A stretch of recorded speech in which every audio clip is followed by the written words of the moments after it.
بسم اللہ الرحمن الرحیم۔ السلام علیکم، امید ہے آپ تمام دیکھنے والے خیریت سے ہوں گے۔ ہمارا یہ منافق میڈیا یہ خبر بھی شیئر نہیں کرے گا، اور جب آج سے 3 سے 4 سال پہلے 1 پیسہ پٹرول مہنگا کیا جاتا تھا، 6 پیسہ پٹرول سستا کیا جاتا تھا، یہ مہنگا کیا جاتا تھا، تو یہ میڈیا یعنی اگر 8-10 روپے سستا کیا جاتا تھا اس پر بھی میں بتاتا ہوں، لیکن 1 پیسہ 6 پیسہ سستا کیا جاتا تھا اس پر بھی ناچ ناچ کے گھنگرو توڑنے والا میڈیا۔ اور جب 2 روپے 10 روپے 15 روپے مہنگا کیا جاتا تھا اس وقت یہ میڈیا 2 دن پہلے سے ہی خبریں بریک کرنا شروع کر دیتا تھا کہ جی پیٹرول بم گرانے کا فیصلہ، عوام کو مزید دبانے کا فیصلہ وغیرہ وغیرہ۔ تو یہ میڈیا شرم سے ڈوب مرنے کا مقام ہے، لیکن پھر ایک نہج پر آ کر بندہ یہ سوچتا ہے اور سوچنے پر مجبور ہو جاتا ہے کہ شرم سے تو وہ ڈوب مرتا ہے جس کے اندر شرم موجود ہوتی ہے، یعنی شرم تو اس کو آئے گی نا جس کے اندر شرم ہے، جس کے اندر شرم ہی نہیں ہے، جس کے اندر غیرت ہی نہیں ہے، وہ انسان کیسے آپ کہہ سکتے ہیں کہ شرم سے ڈوب مر جائے۔ لیکن اب میں آپ کو بتاتا ہوں کہ پیٹرول کی مد میں جو لیوی کی مد میں پیٹرولیم مصنوعات کی قیمتوں کو بڑھانے کا فیصلہ کیا گیا دوبارہ سے، یعنی آپ آئی ایم ایف کے سامنے بالکل لیٹ گئے ہیں، آپ نے آئی اور الٹے ہو کے لیٹے ہیں، یعنی سیدھے ہو کر یا بیٹھے گوڈوں کے بل نہیں بیٹھے، جس حکومت کو آپ کہتے تھے نا آپ گھٹنوں کے بل گھٹنے ٹیک دیے ہیں آئی ایم ایف کے آگے، آپ خود اپنی بات دیکھیے، آپ اس حکومت کو تانے دیتے تھے جو حکومت بہترین پالیسیز چلا رہی تھی، اور آج بھی میں آپ کو بتاتا ہوں، آپ حلف لے لیجئے نون لیگ کے بھی جتنے بھی معاشرت دان ہیں، خاص کر کے مفتاح اسماعیل کیوں بول رہے ہیں، انہیں یہ چیزیں پتہ تھیں، انہوں نے 2 سے 3 چیزیں حکومت کی جو پرانی تھی سابقہ وہ غلطیاں نکالی، لیکن جو اپریشیٹ کرنے کے قابل تھے ان کو اپریشیٹ کیا۔ تو یہ ظرف کی بات ہوتی ہے، یہ بہت بڑا ظرف ہوتا ہے، یہ ہر بندے کے پاس نہیں ہوتا، کیونکہ ان کے پاس جو معلومات تھی مفتاح اسماعیل کے پاس اس کے مطابق انہوں نے عوام کو گائیڈ کیا اور میڈیا والوں کو بھی گائیڈ کیا۔ تو مفتاح اسماعیل کو بھی گفتگو کے دوران ہمارا یہ منافق بے شرم میڈیا پوائنٹ آؤٹ کرتا رہا، اتنی شرم نہیں آتی تھی اسے کہ یہ پیسے لے کر پیڈ میڈیا، یعنی آپ ان کے اشتہارات دیکھیے، بندہ ان سے سوال کرے کہ یار یہ اشتہارات کے پیسے آپ کو کون دے رہا ہے، کہاں سے آ رہے ہیں، حکومت سے پوچھے یہ اشتہارات کے پیسے آپ کے پاس کہاں سے آ رہے ہیں۔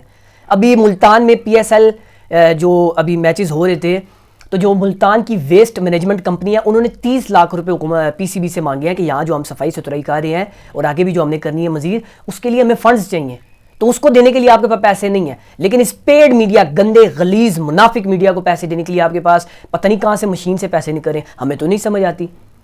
تو لیوی کی مد میں آپ نے 27 روپے عوام سے نکلوانے ہیں، 300 روپے کے قریب پیٹرول آپ کا جائے گا، آپ کو ہم یہ خبر دیتے ہیں تو یہ لوگ کہتے ہیں جی پروپیگنڈا کر رہے ہیں، اور جب 2018 کے بعد سے یہ میڈیا جو کرتا رہا ہے وہ سچ کی آواز تھی، وہ عوام کو باقاعدہ طور پر آگاہی کی آواز تھی، وہ آپ سمجھ لیجئے آزادی اظہار رائے کی آواز تھی، یعنی وہ تمام کی تمام چیزیں فریڈم آف ایکسپریشنز کی آواز تھی۔ لیکن جو اب بھی ہو رہا ہے، جو آپ سمجھ لیجئے یہ تمام کے تمام سٹیپس اٹھائے جا رہے ہیں، تو یہ آپ سمجھ لیجئے وہ فضل الرحمان صاحب، میں ویسے تو ابھی ایسی زبان استعمال نہیں کرنا چاہتا، لیکن ایسا تو فیل ہوتا ہے کہ انتقال فرما گئے ہیں۔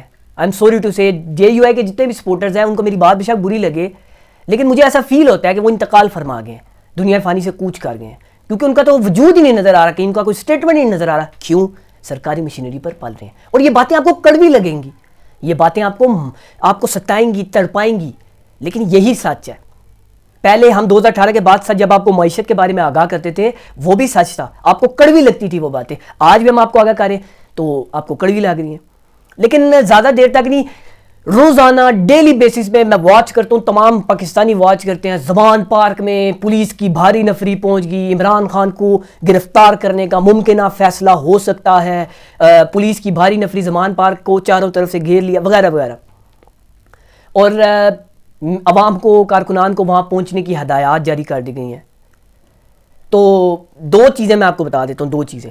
نمبر 1، آپ تحریک انصاف کی گرفتاری، جو عمران خان صاحب کی گرفتاری ہے اس کو اگر دیکھیے تو نون لیگ اور بھکاری دانشور کہہ رہے ہیں کہ کیا فرق پڑتا ہے عمران خان اگر جیل چلے جائیں گے، تمام لیڈران جیل گئے ہیں، تمام سیاسی جتنے بڑے بڑے قائدین ہیں جماعتوں کے وہ تمام کے تمام جیلیں بھگت چکے ہیں، تو عمران خان صاحب چلے گئے تو کیا اس سے تو ان کی شان میں اور اضافہ ہوگا، جب وہ باہر آئیں گے تو ہیرو بن کے آئیں گے، یا پھر عمران خان جیل برداشت نہیں کر سکتے، یا ایسی اسٹریٹجی ہے عمران خان کو چاہیے۔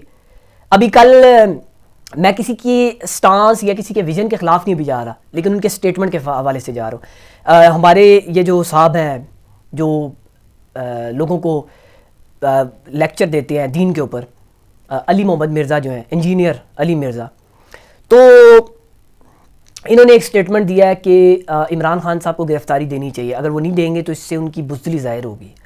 تو میں ان کو دینی لحاظ سے تو نہیں ٹیکل کر سکتا، ان کے پاس بہت علم ہوگا، انہوں نے کتابیں پڑھی ہیں، میں تو ان کو کہہ سکتا، لیکن میں اب آپ کو ایک صاف سا جو ہے وہ لفظ بتا دیتا ہوں. دیکھیں، پہلی نمبر 1 چیز، آپ لوگ اگر کہتے ہیں کہ عمران خان صاحب کو بھی گرفتاری دینی چاہیے اور باقی قائدین، میری بات آپ نے غور سے سنی ہے، بہت بڑا میسج میں تحریک انصاف کے سپورٹرز کے ساتھ شیئر کر رہا ہوں. تحریک انصاف کے سپورٹرز میری اس ویڈیو کے ساتھ جڑے رہیے. نمبر 1 چیز، نون لیگ کے جتنے بھی قائدین ہیں وہ تمام کے تمام کرپشن چارجز کی بیس پر گرفتار کیے گئے. اگر وہ اس پالیسی کے تحت گرفتار کیے جاتے تو سب سے پہلے مریم نواز کو گرفتار کیا جاتا، جس نے کنونشن سینٹر میں اپنے کارکنان کی موجودگی میں ان سے نعرے لگوائے کہ یہ جو دہشت گردی ہے اس کے پیچھے وردی ہے. میں کہتا ہوں اس بیس پہ تو اس کو پھانسی ہو جانی چاہیے.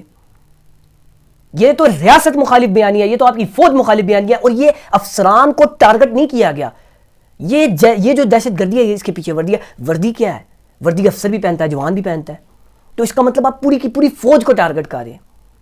اگر میں یہ نہیں کہتا کہ نون لیگ کی طرف سے کوئی سٹیٹمنٹ نہیں آنا چاہیے تھا آرمی چیف کو ٹارگٹ کرنے کا یا طریقے سے، آپ افسران کی پالیسی کو، فوج کے اوپر جتنے بھی لوگ ہیں ان کو بیٹھ کے ٹارگٹ کر سکتے ہیں، ان کی پالیسیز سے اختلاف کر سکتے ہیں، جتنا مرضی آپ بولیے کہ انہوں نے ایسا کیا ویسا کہ جو مرضی آپ کے دل میں آتا بولیے، لیکن آپ یہ کیسے کہہ سکتے ہیں کہ یہ جو دہشت گردی ہے اس کے پیچھے وردی ہے؟ یہ کس کا بیان ہے؟ مطلب آپ اپنے پنجاب میں کارکنان کی موجودگی میں آپ یہ بھاشن دیتے ہوئے بیچ میں یہ نعرے لگواتی ہیں، تو اس بیس پہ آپ کو گرفتار نہیں کیا جاتا. تو عمران خان اور ان کے جو سپورٹرز ہیں ان کو اس بیس پہ گرفتار کیا جاتا ہے کہ وہ اعلیٰ افسران کی پالیسیز اور ان کے اوپر تنقید کر رہے ہیں، تو آپ ان کو گرفتار کر لیتے ہیں. تو یہ جو آپ نے دوہرا معیار بنایا ہوا ہے یہ آنے والے وقت میں آپ کو مزید ڈیمیج کرے گا. یہ ہمیں نہیں ڈیمیج کرے گا، یہ آپ کو ڈیمیج کرے گا. دوسرا، انجینئر علی مرزا نے سٹیٹمنٹ دیا، یہ جو فوج کے جتنے بھی ہیں اب ان کا سٹیک ختم ہو گیا، ان کی پاور ختم ہو گئی، تو ان کے سٹیٹمنٹ سے میں ایگری کرتا ہوں، لوگ بھی ایگری کریں گے کیونکہ انہوں نے لاجیکلی بہت ہی ہیوی قسم کا سٹیٹمنٹ دیا ہے. تو بیچ میں ان کے بہت سی ایسی ٹھوس دلائل موجود تھے جن پر ہم ان سے ایگری کر سکتے ہیں، لیکن کچھ چیزیں ایسی ہوتی ہیں یہ آپ کبھی بھی نہیں کہہ سکتے کہ ایک انسان کے پاس علم ہے، اس کے پاس بہت ہی لاجک ہے، اس کے پاس کتابوں کا ڈھیر پڑا ہوا ہے، وہ ریسرچ کرتا ہے، تو آپ اس کی ہر بات سے اتفاق کریں. جس طرح کہ قاسم علی شاہ، ان سے یہ قاسم علی شاہ کے اوپر بھی سوال ہوا. تو ابھی تو میرا یہ زیادہ مین ٹاپک نہیں ہے، میں مین ٹاپک پہ آ جاتا ہوں. اب کافی لوگ یہ کہہ رہے ہیں کہ عمران خان کو گرفتار کرنا یا گرفتاری کی یہ جو کمپین ہے اس کو چلانا، گرفتار نہیں کر رہے، لیکن گرفتاری کی کمپین روزانہ ہر رات کو چلی ہوتی ہے. اور عمران خان صاحب کو لاہور ہائی کورٹ نے پیر والے دن طلب بھی کیا ہے. تو اس سے پہلے کوئی آپ سمجھ لیجیے وارنٹ تو ہے نہیں، عمران خان صاحب کا وارنٹ نہیں موجود گرفتاری کا پولیس کے پاس. تو 15 سے 20 ڈالے روزانہ زمان پارک کے پاس آتے ہیں اور وہ یہ کہتے ہیں کہ ہمارے پاس وارنٹ نہیں ہے، ہم ویسی فلیگ مارچ کرنے آئے ہیں. تو فلیگ مارچ کسے کہتے ہیں؟ فلیگ مارچ اسے کہتے ہیں جو دن کی روشنی میں ہو. رات کے جو ہے اندھیرے میں کون فلیگ مارچ کرتا ہے؟ کس کو آپ اپنی طاقت شو کر رہے ہیں؟ فلیگ مارچ، پولیس کا فلیگ مارچ کا مطلب کیا ہے؟ جب دہشت گردی ہو رہی تھی یا پولیس پر حملے ہو رہے تھے ابھی جس طرح ہو رہے ہیں، تو آپ فلیگ مارچ کر کے دہشت گردوں کو اپنی پاور دکھاتے ہیں کہ یہ ہماری پولیس کی پاور ہے. جس طرح ابھی آپ نے ایک ٹرینڈ دیکھا ہے بسنت والے دن، جب بسنت قریب ہوتی ہے تو پولیس فلیگ مارچ کرتی ہے اور بڑے بڑے ان کے ڈالے، ڈولفنز والے جتنے بھی ہیں وہ سڑکوں پہ ایسے بڑی تعداد میں پھیرے ہوتے ہیں. وہ کس کو پاور دکھاتے ہیں؟ وہ بھئی جو گڈے اڑانے والے ہوتے ہیں بسنت والے، ان کو ان کی پاور شو کراتے ہیں. تو وہ کب مارچ کرتے ہیں؟ وہ دن کے اجالے میں کرتے ہیں تاکہ لوگوں کو نظر آئے کہ پولیس یہاں ہے، اس کا سٹیک موجود ہے، وہ آپ کے خلاف کارروائی کر سکتی ہے، اور یہ بسنت پہ آپ کے اوپر پابندی ہے. مطلب جو بھی ہے، لیکن وہ اپنی پاور شو کرتے ہیں دن کے اجالے میں، رات کے اندھیرے میں نہیں. رات کے اندھیرے میں کون فلیگ مارچ کرتا ہے؟ یعنی رات کو پسند بنانے کا کوئی مطلب نہیں ہے نا. تو اس طرح میں آپ کو بتا رہا ہوں کہ پولیس جو ہے وہ دن کے اجالے میں مارچ، اور آپ کو مارچ کرنے کا ایک وہ زمان پارک کا ایریا ہی ملا ہے. یعنی آپ کو اور لاہور پورا ختم ہو گیا ہے، صرف زمان پارک کے ایریا میں ہی ارد گرد آپ نے جو آپ کا انڈر پاس ہے اس کے ارد گرد آپ نے اپنا فلیگ مارچ کرنا ہے. وہ تمام کی تمام حدود اور اندر کی سوسائٹی زمان پارک کے ارد گرد آتی ہے، تو آپ نے ادھر مارچ کرنا ہے، ادھر کے لوگوں کو آپ نے پاور دکھانی ہے. نیور. آپ نے عمران خان کو پاور دکھانی ہے کہ ہم کوئی ایسا راستہ ڈھونڈ رہے ہیں جہاں سے ہم آپ کو گرفتار کریں. لیکن ایک سچویشن یہ بھی ہے, کنڈیشن یہ بھی ہے اور سٹوری بھی ہے کہ خان صاحب کو گرفتار نہیں کیا جائے گا ابھی تک, جو آنے والی خبریں بتا رہی ہیں. یہ عوام کی نظروں کو ادھر ادھر بھٹکانے کے لیے یہ تمام کے تمام حربے استعمال کیے جا رہے ہیں, لیکن یہ زیادہ دیر نہیں چلیں گے. صدر مملکت نے الیکشن کمشنر کو اور ان کے سٹاف کو طلب کر لیا ہے ایوان صدر میں. آئین کے آرٹیکل 6 کے تحت صدر مملکت جنرل الیکشن کی کال دے سکتے ہیں, اور یہ جنرل الیکشن ہی ہے, کے پی کے اور پنجاب کے جنرل الیکشن. جنرل الیکشن کسے کہتے ہیں؟ جو 5 سال کا مینڈیٹ ہوتا ہے, تو ان کو جنرل الیکشن کہا جاتا ہے. تو صدر مملکت کے پاس اختیار ہے, ضمنی انتخاب کا نہیں, عام انتخابات کا. تو وہ یہ کال دے سکتے ہیں. تو آپ اس وقت کیا کریں گے؟ صدر مملکت کا جو اختیار ہے اس کو ضبط کر لیں گے؟ نہیں, آپ کو ان کی بات ماننی پڑے گی. اگر آپ صدر مملکت کے خلاف کارروائی کرتے ہیں یا کوئی ایسا ویسا اقدام اٹھاتے ہیں تو آپ برے طریقے سے آگے تو ایکسپوز ہو گئے ہیں, لیکن اب یہ آپ کا لاسٹ ایکسپوزیشن ہوگا جس کے تحت آپ برے طریقے سے ایکسپوز ہو جائیں گے, اور پھر آپ کو بھاگنے کا راستہ نہیں ملنے لگا. یعنی یہ آپ کی سمجھ لیجیے تابوت میں آخری کیل ہوگا, اور یہ آپ خود ٹھوکیں گے, آپ کے اپنے بندے ٹھوکیں گے. تو آپ جدھر مرضی چلے جائیں آپ ایکسپوز ہو جائیں گے. پی پی پی نے, نون لیگ نے, جے یو آئی نے اور تمام پی ڈی ایم کی جماعتوں نے ضمنی انتخابات میں جانے سے جو ہے وہ گریز کر لیا اور بائیکاٹ کا فیصلہ کیا. تو یہ تو آپ نے کرنا تھا, آپ کے پاس اور کوئی طریقہ نہیں ہے. تو مجھے پاکستانی سیاست وہیں جاتی ہوئی نظر آ رہی ہے جو میں نے خبریں اکٹھی کر جو ہمارے کریڈیبل صحافی ہیں وہ دے رہے تھے. قومی اسمبلی میں تحریک انصاف یہ سیٹس وغیرہ جیت کر واپس آئے گی, اپوزیشن لیڈر نامزد کرے گی, شاید ہو سکتا ہے عمران خان صاحب خود ہوں یا کسی اور کو بنایا جائے, راجہ ریاض کو سائڈ پہ کر دیا جائے گا, پارلیمانی لیڈر جو آپ کو ڈائریکشنز جاری کرے گا, اور پھر نون لیگ کے پاس 172 ووٹ ہیں. آپ کا ایک ووٹ بھی ادھر ہوا, آپ کی حکومت ختم, اور یہی ہوگا. آپ کے خلاف کارروائی ہوگی اور یہی ہوگی. اور مجھے ایسا لگتا ہے کہ 9 اپریل آئے گا اور اسی طرح سے ہی نون لیگ ہٹے گی, جمہوری طریقے سے کال کی جائے گی. یعنی ایسے تو آپ کوئی ایمرجنسی نافذ کر کے حکومت کو ہٹایا تو نہیں جا سکتا, یہ تو نہیں کہا جا سکتا کہ کوئی کارروائی کی جائے کہ حکومت کو سائڈ لائن کیا جائے. اور عمران خان بھی اس حق میں نہیں ہے کہ غیر جمہوری طریقے سے اس حکومت کو ہٹایا جائے تاکہ آنے والے وقتوں میں پھر غلط روایت قائم ہو جائے. وہ اپنی پارٹی کو جس ٹانس پہ لے کر چاہ رہے ہیں کہ مجھے غیر جمہوری طریقے سے ہٹایا گیا, لیکن کہا یہ بھی جاتا ہے کہ عمران خان کو بھی جمہوری طریقے سے ہٹایا, تو پھر شہباز شریف کو بھی جب ہٹایا جائے گا تو وہ بھی یہ کہنے کے قابل نہیں ہوں گے کہ مجھے غیر جمہوری طریقے سے ہٹایا گیا, یا پھر مجھے انہوں نے ہٹایا جنہوں نے عمران خان کو ہٹایا, تو آپ کو لائے بھی وہی تھے, تو آپ کہنے کے قابل نہیں رہیں گے. 2 سے 3 چیزیں اب میں آپ کو بتا دوں. ہماری معیشت کے لیے بہت بری خبریں ہیں. آپ اگر اس کو پروپیگنڈا کہتے ہیں تو میں آپ کو 2 فگرز بتا دیتا ہوں دلائل کے ساتھ, یہ نہیں کہ ہوا میں باتیں کرنا. نمبر 1 چیز, ابھی ایک تصویر شیئر کی گئی تھی, ایٹمی جو ہمارا ریڈیشن آفس ہے, ہیڈ آفس, وہاں کا وزٹ کرایا گیا, اور آج تک ہمیں پتہ نہیں تھا یہ بھی ہے, یا یہ تھا بھی تو ہم نے دیکھا نہیں تھا. تو غیر ملکیوں کو وہاں وزٹ کروایا گیا, اور لوگوں نے اس پر بڑے سوالات اٹھانا شروع کر دیے ہیں کہ ایسے موقع پر ہی آپ نے ان کو کیوں وزٹ کروایا. ہم آج بھی یہ نہیں کہتے کہ ہمارا ایٹمی پروگرام خطرے میں ہے, میں نہیں کہتا. کوئی پاگل کا بچہ ہی ہوگا جو یہ اتنے مضبوط آواز میں کہے گا کہ ہمارے ایٹمی اثاثے گروی ہونے والے ہیں یا وغیرہ وغیرہ. ایسا بھی بالکل بھی نہیں ہے, اتنا آسان کام نہیں ہوتا. لیکن ایسے موقع پر آپ ان کو وزٹ کروا رہے تو یہ تشویش کا اظہار ہے. دوسری خبر, آپ کے جتنے بھی پاکستان میں بڑے بڑے منصوبے ہیں وہ تمام کے تمام گروی رکھوانے کا فیصلہ کر لیا گیا ہے. جتنے بھی آپ کے بڑے بڑے منصوبے ہیں, چاہے بجلی کے ہوں, چاہے یہ آپ کے موٹر ویز ہوں, چاہے آپ کی میٹروز ہوں, جتنے بھی آپ کے بڑے بڑے منصوبے ہیں جن کی آمدن آپ کے پاس نہیں آتی بلکہ الٹا اس کی قرض کی مد میں آپ ادا کرتے ہیں. پاکستان میں اس وقت کوئی بھی منصوبہ ایسا, زیادہ تر 90% سے اوپر ایسے منصوبے جو اس سے نون لیگ نے کہا جی ہم نے جال بچھا دیا موٹر وے کا, میٹرو کا وغیرہ وغیرہ, بجلی کے ہم نے میگا واٹس پیدا کی. تو مجھے تو ایسا فیل ہوتا ہے کہ نواز شریف جو ہے وہ بجلی پیدا کرتا تھا, اور جب وہ وزیر اعظم کی کرسی سے ہٹتا تھا تو وہ بجلی اپنی جیب میں ڈال کر لے جاتا تھا. یہ کیسی بجلی انہوں نے پیدا کی ہے جو آنے والی نسلوں کو ہماری فائدہ نہیں دے رہی. یہ آئی پی پیز کے معاہدے ان پر تو میں پھر وقت ہوا میں آؤں گا, لوگ اس کے بارے میں آپ کو گائیڈ کرتے رہے ہیں, لیکن یہ کیسے معاہدے ہیں, اور پھر یہ کیسے معاہدے ہیں کہ 1 روپیہ بھی پاکستان کو آمدن نہیں ہو رہی اس کی. یہ تمام کی تمام چیزیں آپ نے قرضے لگا کر لوگوں کو, ٹھیک ہے آپ نے لوگوں کو فیسلٹیز دی, لیکن ان سے آپ کس مد میں آپ ان سے وصول کر لیں, بجلی کے بل میں, گیس کے بل میں, پانی کے بل میں, اور تمام جتنے بھی آپ نے چیزیں لوگوں سے وصول کر رہے ہیں, ٹیکسز کے مد میں آپ ان سے وصول کیے جا رہے ہیں, اور یہ ہمیں فائدہ نہیں دے رہے, یہ قرض کی مد میں ادا ہو رہے ہیں. آپ کا قرض بہت بڑی آپ سمجھ لیجئے کہ نمبرز میں چلا گیا ہے، اور اس کے لیے کوئی پلاننگ نہیں ہے کہ ہم نے اس کو کیسے اتارنا ہے، بلکہ الٹا یہ مزید بڑھی جا رہا ہے، مزید بڑھی جا رہا ہے. جتنا آپ کا ڈالر ایک پیسہ بھی اوپر جاتا ہے، اربوں آپ کا کروڑوں ڈالر جو ہے آپ کا اوپر چلا جاتا ہے، اندرونی قرضہ بھی بیرونی قرضہ بھی، اور آپ کے جو ڈالرز کے ذخائر ہیں وہ مزید کم ہوئے جا رہے ہیں. تو آپ کے پاس کوئی پلان موجود نہیں ہے. آپ جتنی مرضی چیزیں مہنگی کر لیں، آپ کو کیا حاصل ہوگا؟